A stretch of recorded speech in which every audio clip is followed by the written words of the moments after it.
everyone, Ren here, and today we are going to be talking about episode 12 of Shadowhunters!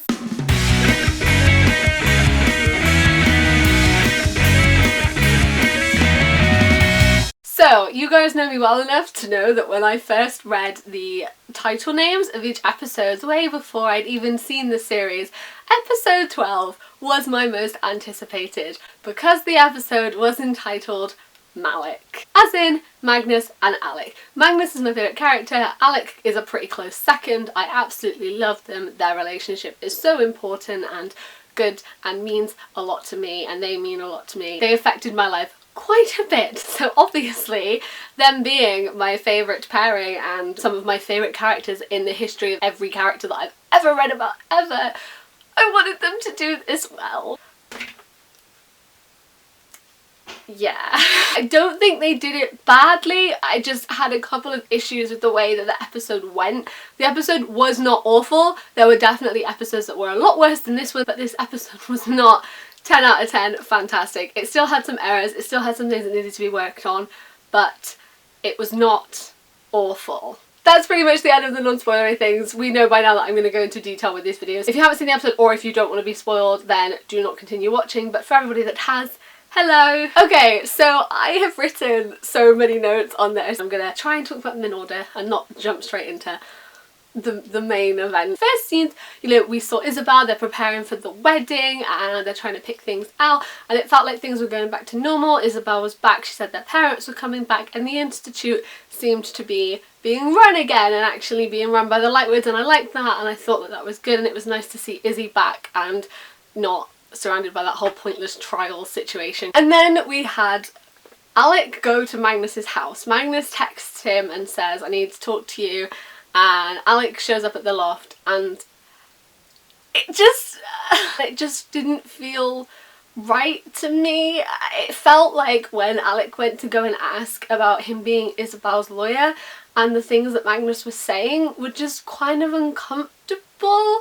It was quite pushy, and quite, like, the things that he was saying just didn't feel right, because he's only known Alec like a week and a half. The first season is set over the course of 2 weeks. They've only known each other for a certain amount of time, and he was being so like, what about love, what about this, and they don't know each other. They don't know each other. And when him, Clary and Jace go to see Ragnar and he says, I came here to escape my relationship drama. What relationship? You don't have a relationship. It's not like they were dating and then Lydia came along and Alec decided he had to marry her instead. They barely know each other, and Magnus has no right really to say things like it's not fair on me and what about me and I will not ask you again and stuff like that. It just felt so not cool, because Alec's obviously confused and he's obviously conflicted and he doesn't know what to do. He wants to put his family first and he wants to do what's right for his family, and Magnus is saying all these things, and I know that people will say that in the end it all worked out and Alec did the right thing, but the way that Magnus did it, Magnus is like so old and he knows about all these things and how things work, that he wouldn't be pushing Alec and he wouldn't be pushing him to do these things, and it just didn't feel right. We got to see some of the other warlocks. We saw a picture of Tessa and we saw a picture of Katarina, and we also met Ragnar. They went to see Ragnar. I have an issue with the fact that he wasn't green, and I don't know if that it was like Magnus's eyes where he could hide it and he'd had a glamour up. Magnus called him a cabbage at one point when he was dying, which why did they kill him? Why did they introduce him for like 20 minutes to just kill him off? And it was just they introduced him too early and they didn't need to do it this early, and then he died anyway. I wasn't a fan of like how they did Ragnar. I liked the guy that played Ragnar, he was absolutely fantastic, and him and Harry Shim played that really well. I did feel like they were long-term friends and they did get on and they understood each other, but it just, the way they did it, it was so quick and we didn't even get a chance to know him and know who he is, and it was just really annoying. But yeah, back to the green thing. Magnus calls him cabbage when he's dying, and then Ragnar actually says when he's looking at the picture, I look like a toad. It doesn't make sense. Why would he call him that? It makes sense in the book when they say things like that, and when Ragnar says things like I'm green with envy, because he's got green skin, and it makes sense, but In the show it didn't. It just felt really random and weird, and really weird things to call him and weird things to say, because people that don't know that Ragnar is green would be like, what did that, like, why did he call him that? That's so irrelevant. Like, what does that even mean? We got to see him a bit more. Magnus, I don't know if he hallucinated him or if he was there from death. I don't know what that was, but Magnus saw him, and we learned a bit about Magnus's history with Camille and why he's so closed off and guarded, and what Camille did. I did enjoy the fact that they were incorporating things from the Bane Chronicles in it, because that is Magnus's life, and they talked about Imasu and the Charango, and I thought that was really cool because that was one of my favourite stories from the Bane Chronicles. And I don't feel like it's bad to incorporate those kinds of things, because that is just Magnus thinking about it and thinking about his life and things. And even though he is quite secretive, he wasn't sharing that with anybody else. It was him thinking about what he wanted to do and how he was going to act. And I did enjoy that, and I did like those little elements of the Bane Chronicles, because it was just nice to see a little bit more into Magnus. We also had the aftermath of Clary and Jace finding out that they were brother and sister, and that acting was really good. Dom's acting, I think, in the last couple of episodes has been so good, and I really can feel the emotions that Jace is feeling and how he's trying to push people away, and the mask that he's put on, and that he doesn't really want to talk about it, and how he is feeling about Clary. And he opens up to Alec a little bit and says that he was falling in love with her and now they can't be together, and it was just, I feel like Dom's acting in that was really good, and I really liked that. And finally Alec and Jace made up. They had a little moment where they spoke about how they were feeling, and Alec knew that Jace was talking about Clary, and Jace knew that Alec was talking about Magnus, and they sort of just became on the same page again and understood it, and they apologised. And while I'm not a massive fan of the whole weakened Parabatai bond, I'm glad they finally sorted it out and they're back to being the way that they are and being Alec and Jace. And I think in that scene Matt played it really well, and he played just the right amount of Alec opening up but not wanting to give away his feelings too much, and still thinking what he should be doing right rather than what he really wants to do. And I feel like that whole thing was done well, and I liked it. We had a couple of cases in this episode of we need to bring back something so that for the next episode or the next seasons we remember that something happened even though we've not spoken about it for 6 episodes.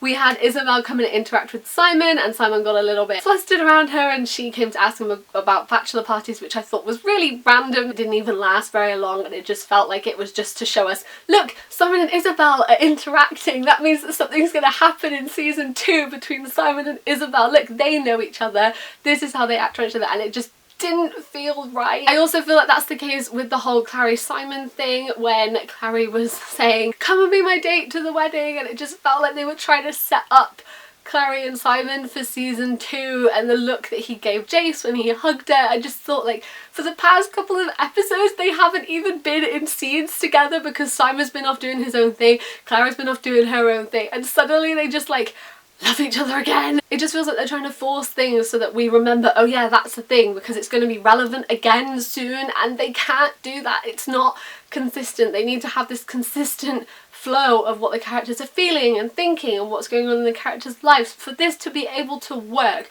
Regardless of what happens in the book, the show remains to be inconsistent with itself, and they remain to just focus on episode per episode rather than thinking about it all as a whole, and it makes things that then happen in later episodes not work because of something that's happened in a previous episode. And they need to make it flow, and they need to start doing this, and they need to start getting it to work, otherwise it's just not going to make sense and things are just going to feel really scattered and random. They introduced the whole Book of the White thing into this as well, and the fact that that exists, and they need to try and find it. It's a couple of like books too early, and that's going to be a thing. Something's going to happen in the finale to do with that probably. They found out that Camille had it. Camille's not dead. Raphael's got her locked up somewhere, which is random, but okay. I feel like something's going to come to play with Magnus and Camille's old relationship. Alec's going to find out. Trouble in Paradise so soon already. Something like that's definitely going to happen. Glad she's not dead. Like, I'm glad that she's not dead, because so much more we need to learn, so much more about Camille. But like, she ruins everything. She's just gonna come back and ruin everything, like she always does, and I just can't stand Camille. I'm gonna have to go and let her out and talk to her. She was gonna say something to Magnus. I was just like, I just can't be bothered to deal with Camille. Okay, so let's talk about the main event of the episode, the wedding. Magnus comes to the wedding and he stops the wedding and he walks through the doors when Lydia's about to draw the rune on Alec and stops it. And I don't like that because Magnus would not come in and stop it. Magnus would know, if Alec told Magnus that he doesn't know, like he doesn't know how he feels, he doesn't have a clue, and he needs to just let him do what he needs to do for his duty, for his family, to help his family, Magnus would back off, and he didn't, and he came and stopped the wedding. And I'm not a fan of that. Maris asked him to leave and he was like, this is between me and your son. And even if Alec had done what he did, there would have been questions. What was Magnus doing? Why was he there? And he put Alec in a situation where he probably would have been outed, and it just didn't feel right. I wanted Alec to be at that altar and decide, I can't do this, and then go and find Magnus, not do what they did.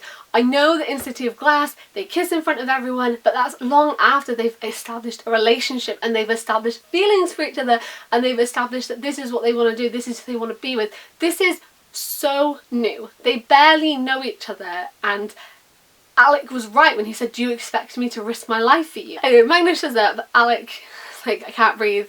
I need to go, and Lydia tells him to go, and he walks down the aisle, and I think the moment that everybody was waiting for and everyone knew it was coming happened. And to be honest with you, I feel like that was done really well. The kiss was done really well, the acting was there. Matt Daddario and Harry Shum definitely have the chemistry going on, they do that well, and I feel as though the interactions well. And afterwards when they were acting and he was telling him that he like always surprises him, and he was like, what did I just do? What did I just do? It was done well. Matt's acting is 10 out of 10. He's incredible. He is Alec to me. I don't think I could ever see anybody else portray Alec like that. He understands Alec, and he understands how we think about the things that he does and how he thinks about his life and his decisions and his family, and he definitely gets it. And I was so happy to see that. And the kiss itself was done really well. It was framed well. I didn't even think the music sounded too bad, and I did enjoy it, and it was like, oh, okay, alright. The whole build up to it and what Magnus did and the things that he was saying didn't feel right. How they went about it was just a bit skewed, and I just wish they'd done it in a different way. It just didn't feel like Magnus, but I guess show Magnus is different from book Magnus, and I need to keep remembering that. So I couldn't love it as much as I would have wanted to, because the way that it was done, like Alec came out in front of everyone, and while he was okay with that, afterwards he spoke to his mum and dad. Reverse this time, Robert was the one that kind of accepted it, and Maris stormed off and wouldn't listen. Robert was like so chill about Magnus and Alec as well, and I was just like, you are not Robert Lightwood. Maybe he's using a shape-shifting rune. I felt so sorry for Lydia. Like, I felt so sorry for her. Obviously the whole storyline of Alec marrying her in the first place was ridiculous. Like, that was, I don't understand why they did that, but you know, to create drama and to create people coming back and wanting more. But she was so nice about it, and she let Alec go, and she said, you deserve to be happy, and I understand that. And she was just gonna leave, and then she got like hurt, or I don't know if she died or not. That was kind of ambiguous if she was okay, but she got like really badly hurt by Hodge. She just left, and I just felt so sorry for her. She almost had so much, and that was just taken away from her in a really public way, which can't have been the nicest thing. But they are seriously speeding so many things up in the show. Like, things are happening so quickly, and I can't keep up with it, because it's like that happened in book 3, or that happens in book 2, and I know that the books are just a guide for the show, but what are they going to do with all the seasons? Like, at this rate, in season 2, Max and Raphael are going to be in it, and I'm not talking about the little brother and the vampire. But see, like, we're going to be meeting Tessa soon, and probably Jem. They said in season 2 they're going to try and incorporate things from Lady Midnight. How? How on earth are they gonna do that? Oh. The bit with Simon after the kiss was really funny, and it really was good, and the whole mundane like references and the film references were really good, and he was just rambling and I was like, who invited the vampire? And I feel like that was done well, and Alberto did that really well, and it felt really good, and I liked that a lot. But how did Simon get into the Institute? Like, he can't go in there. He's a vampire. He can't just be in the Institute like that. How? How did he do that? I don't understand how he was even there, how he was even able to go to that wedding. But he showed up. They're going to do that thing and when they ignore what they've put in place in previous episodes and like the laws that they've said, they're going to just ignore it so it's relevant, so that a new episode or a new scene can happen, and just forget everything else. How was he in the Institute? He shouldn't have been able to be there. The episode ended on a cliffhanger. We saw Hodge and he had the weird Valentine hologram thing, which I don't understand what that was and how that was working, or how he was even there, but he was. And we found out that Hodge is actually working for Valentine, and Valentine's going to try and help him break his punishment room and get out of the Institute. I think that was done well, because that is something that we do find out at the end of City of Bones, and I feel like that whole scene was set up well and done well, and it was convenient that Lydia was going to leave and go and get the cub, and I feel like that did work, and I did enjoy that. That was one of the scenes that I did really like, and I did like the way the guy that played Hodge did that whole scene and acted that whole scene. One thing that was just really random but what I really liked is that Lydia said, "By the angel," and it was just such a weird little phrase that they say in the book sometimes, and that just like sort of popped up, and I liked that. Like I said, I did enjoy the kiss, and I am glad that that's finally going to be something that can be pursued and it's not going to be weird anymore, and well, I hope it's not going to be weird, and I hope that they do it well and that they work from this point on and they actually properly, like, they have like a proper relationship and it's not something that's like rushed and things, you know. I hope that they take this couple and they actually do something good with them and they improve what they've been doing with them. Don't blame the actors at all, because I feel like what they did fantastically. It's just the writing and the script, and they just need to make it more consistent and make it make more sense and just be a lot better. And I'm really hoping that for season 2 they can do that, and that they actually don't rush it as much and they give us a good, consistent script, regardless of books, regardless of what happens in the books. Just a better script. Next week is the season finale. It's called Morning Star, which is Morgenstern, and I've heard it's going to end on a cliffhanger. I'm interested to see what they're going to do. I really did think it was going to be the whole brother and sister thing, so I'm interested to see what cliffhanger it's going to end on. What are they going to do? What's going to happen with the characters? I'm interested to see how that's going to all unfold. I cannot believe there's one episode left, because I've been doing these weekly reviews and next week's going to be the last one. And I can't believe that it's gone so fast already. It's going to be April. And it started in Jan. That's ridiculous. Let me know your thoughts on this episode down in the comments. As per usual, all of my links are in the description so we can talk on other social media if you would like to. I hope you're all doing good. Thank you for watching and I will see you next time. Goodbye!